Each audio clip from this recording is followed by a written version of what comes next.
Question number 1 में the textile manufacturing company limited is considering one of two mutually exclusive proposal project M and N। तो दो project हैं, M है और N है, which require cash outlay of 8,50,000 and 8,25,000 respectively. तो cash inflow outflow कितना दे रखा है? 8,50,000 प्रोजेक्ट M के लिए, प्रोजेक्ट N के लिए 8,25,000। The certainty equivalence CE approach is used in incorporating risk in capital budgeting decision. तो हम लोग को क्या चीज़, कौन सा टेक्निक यूज करना है रिस्क एनालिसिस में? Certainty equivalence. The current yields on the government bonds is 6%। तो गवर्नमेंट का बॉन्ड कितना दे रखा है? Rate 6%। This is use at the risk free rate. तो रिस्क फ्री रेट कितना दे रखा है? 6%। The expected net cash flow and certainty equivalence as flows. तो M प्रोजेक्ट के लिए 1, 2, 3 तीनों ईयर में कैश फ्लो दे रखा हुआ, उसका सर्टेनिटी इक्विवेलेंस दे रखा हुआ है। फिर प्रोजेक्ट N के लिए भी कैश फ्लो दे रखा हुआ है और सर्टेनिटी इक्विवेलेंस दे रखा हुआ है। The present value factor of ₹1 discounted eight 6% at the end of 1, 2, 3 year का दे रखा हुआ है। पी फैक्टर भी हम लोग को दे रखा हुआ है। अब नेक्स्ट में क्या चीज़ है? Which project should be accepted. तो हम लोग को कौन सा प्रोजेक्ट एक्सेप्ट करना चाहिए, ये हो गया। तो जिसका एनपीवी क्या चीज़ होगा? हायर होगा, वो प्रोजेक्ट हम लोग क्या चीज़ करेंगे? जिसका एनपीवी हायर होगा वो प्रोजेक्ट हम लोग एक्सेप्ट करेंगे। फिर नेक्स्ट में क्या चीज़ है? If risk adjusted discount rate method is used. तो जब risk adjusted discount rate method अगर यूज करेंगे तो which project would be the appraised with the higher rate and Y. तो इसका हम लोग को आंसर देना है कि कौन सा प्रोजेक्ट को क्या चीज़ का है, हायर रेट में होगा और क्यों होगा। चलिए बनाते हैं। सबसे पहले हम लोग क्या निकालेंगे? एनपीवी निकालेंगे। एनपीवी कैसे निकालेंगे? कैश फ्लो को इक्विवेलेंट फैक्टर से मल्टीप्लाई करेंगे। कैश फ्लो को इक्विवेलेंट फैक्टर से मल्टीप्लाई करेंगे और फिर जो आएगा उसको हम लोग पीवी फैक्टर से मल्टीप्लाई करेंगे। उसको पीवी फैक्टर से मल्टीप्लाई करें तो इस तरह से हम लोग को क्या चीज़ आ जाएगा? नेट प्रेजेंट वैल्यू निकल जाएगा। उसके बाद देखेंगे कौन सा किसका नेट प्रेजेंट वैल्यू मोर है, तो वो प्रोजेक्ट हम लोग क्या चीज़ करेंगे? एक्सेप्ट करेंगे और बाकी वाला को क्या चीज़ कर देंगे? रिजेक्ट कर देंगे। ठीक है, चलिए बनाते हैं। क्वेश्चन नंबर 1,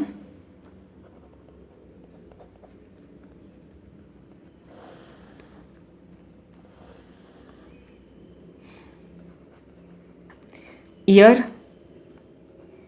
1, 2, 3 में हम लोग को कैश इनफ्लो आ रहा है।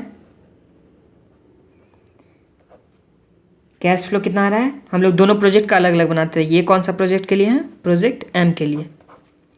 प्रोजेक्ट M के लिए कैश इनफ्लो कितना दे रखा हुआ है? 4,50,000।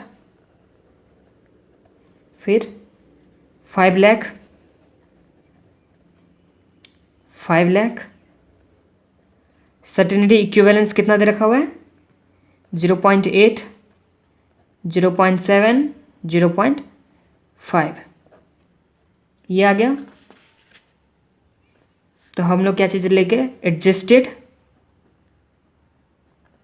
कैश फ्लो कैसे निकलेगा? सर्टेनिटी इक्विवेलेंस को हम लोग कैश फ्लो से मल्टीप्लाई कर देंगे तो हम लोग को क्या आ जाएगा? Adjusted cash flow. तो 4,50,000 इंटू 0.8 तो 3,60,000 आ गया। इसमें 5 लाख इंटू 0.7 ये कितना आ गया? 3,50,000। फिर 5 लाख इंटू 0.5 ये कितना आ गया? 2,50,000 ये आ गया। PV factor at the rate 6%। इसका रेट कितना दे रखा हुआ है? डिस्काउंटिंग फैक्टर कितना दे रखा है? 0.943। दूसरा क्या है? 0.890, 0.840 ये दे रखा हुआ है। अब एडजस्टेड कैश फ्लो को हम लोग क्या चीज़ से मल्टीप्लाई करेंगे? पीवी फैक्टर से। तो हम लोग को क्या आ जाएगा? Present value. तो मल्टीप्लाई करते हैं।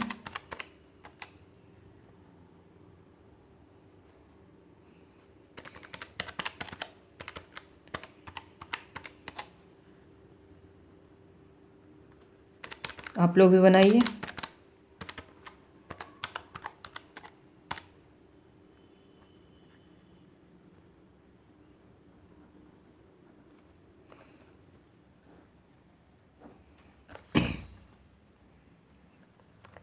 ये क्या आ गया, present value of cash inflow,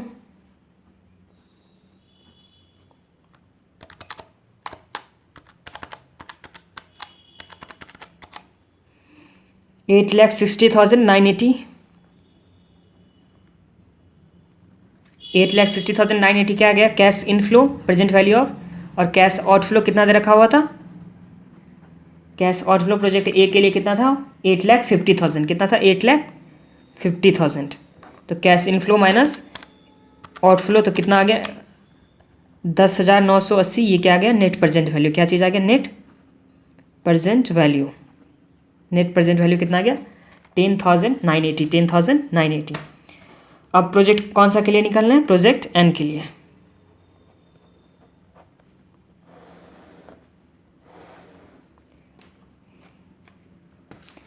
project N के लिए ईयर में 1 2 3 कैश फ्लो कितना कितना रहेगा, 4,50,000, 4,50,000, 4,50,000 और दे रखा हुआ 5 लाख। सर्टेनिटी इक्विवेलेंस कितना दे रखा हुआ है, 0.9, 0.8 और 0.7। तो हम लोग का एडजस्टेड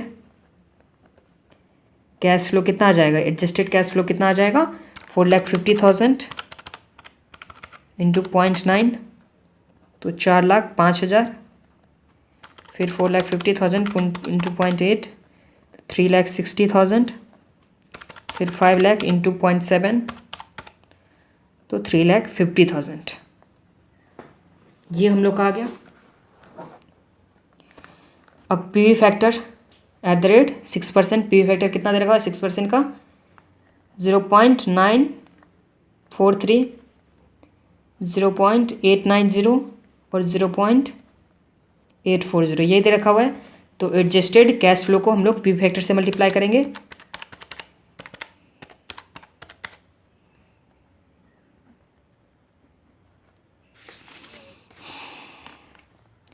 ये आ गया प्रेजेंट वैल्यू,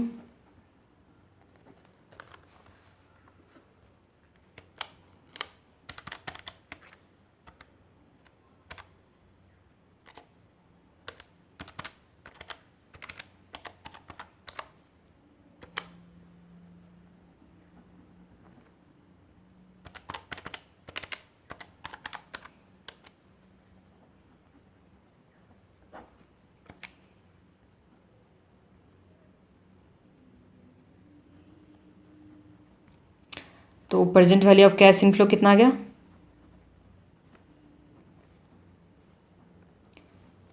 सबको ऐड कर दिए, माइनस क्या करेंगे, कैश आउटफ्लो कितना दे रखा हुआ, 8,25,000, तो माइनस 8,25,000 तो ये कितना आ गया, 1,71,315। ये present value of net present value, ये आ गया हम लोग का नेट प्रेजेंट वैल्यू। अब प्रोजेक्ट ए का प्रेजेंट वैल्यू कितना है, 10,980। प्रोजेक्ट बी का प्रेजेंट वैल्यू कितना दे रखा है, 1,71,315 ये दे रखा हुआ है। तो किसका प्रेजेंट वैल्यू ज़्यादा है, तो प्रोजेक्ट एम के लिए, एन के लिए क्या चीज़ है, प्रोजेक्ट एन के लिए क्या है, ज़्यादा है, और प्रोजेक्ट एम के लिए क्या चीज़ है, एनपीवी कम है। तो कौन सा प्रेफरेबल होगा, तो हम लोग प्रोजेक्ट एन को सेलेक्ट करेंगे, ये हो गया, क्योंकि इसका एनपीवी क्या चीज़ है, ज़्यादा है। और क्या चीज़ बोला था, if risk adjusted discount method is used which project would be appraised with the higher rate and Y. तो अगर हम लोग कौन सा ये रिस्क एडजस्टेड रेट अगर यूज़ करेंगे तो इसमें हम लोग को सर्टिनिटी इक्विवेलेंस का टोटल निकालना होगा। तो ये कितना 0.8 प्लस 0.7 प्लस 0.5, तो इसका टोटल कितना हो गया सर्टिनिटी इक्विवेलेंस में। प्रोजेक्ट एम के लिए सर्टिनिटी इक्विवेलेंस कितना है, 2 आ गया। फिर प्रोजेक्ट एन के लिए सर्टिनिटी इक्विवेलेंस कितना आ जाएगा, 0.9 प्लस 0.8 प्लस 0.7, तो ये कितना आ गया 2.4 आ गया। तो किसका सर्टिनिटी इक्विवेलेंस लेस है, किसका सर्टिनिटी इक्विवेलेंट लोअर है, तो प्रोजेक्ट एम का क्या चीज़ है, लोअर है। तो ये क्या होता है, रिस्की प्रोजेक्ट होता है। क्या चीज़ होता है, इसमें ज़्यादा रिस्क होता है। रिस्क हाई किस में होगा, प्रोजेक्ट एम में, जिसका सर्टिनिटी इक्विवेलेंस लेस होता है उसका प्रोजेक्ट क्या होगा, वो प्रोजेक्ट को क्या बोलेंगे, वो प्रोजेक्ट रिस्की है। क्या है, रिस्की है। तो जैसे ही ये प्रोजेक्ट क्या चीज़ हुआ, प्रोजेक्ट एम रिस्की हुआ, तो इसी में हम लोग को क्या निकालना होगा, इसी में हम लोग को हायर रेट से मतलब निकालना होगा। हायर रेट से हम लोग को रिस्क एडजस्टेड डिस्काउंट रेट, इसका क्या चीज़ करना होगा, एम का हायर रखना होगा, क्योंकि ये प्रोजेक्ट क्या चीज़ है, रिस्की है, जिसका सर्टेनिटी इक्विवेलेंस ज़्यादा होता है, मोर होता है, तो वो क्या हो जाता है, रिस्कियर प्रोजेक्ट हो जाता है। और रिस्कियर जब ही हुआ तो उसी का हम लोग क्या निकालेंगे, रिस्क एडजस्टेड डिस्काउंट रेट। ठीक है, तो इसी के साथ क्वेश्चन नंबर 1 कंप्लीट होता है।